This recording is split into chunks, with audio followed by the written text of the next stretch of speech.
भैया हो देखो आज हमनी बनाओ तनी के खस्सी सुबेरे से मुर्गा के फेर में पड़ल लानी के मुर्गवा सारे भाग गइल है। अब लाइल वानी के खस्सी आ देखो के बनावता जैसन पूरी जय राम घेर ले अभी तक देखाओ अच्छा से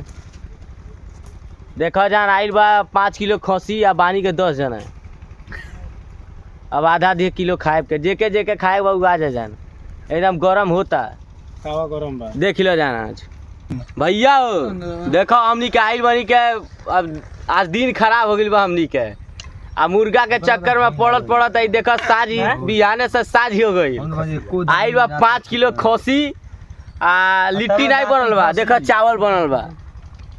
देखा जान हई हमें हदिया के जनता देखो वाइट चावल बनल बा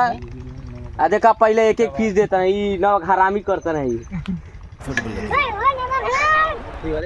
देखा देखिए एकदम बहुत टाप बनल बा जेके खाए खोके कमेंट करे और आजा का हो सिसवानी में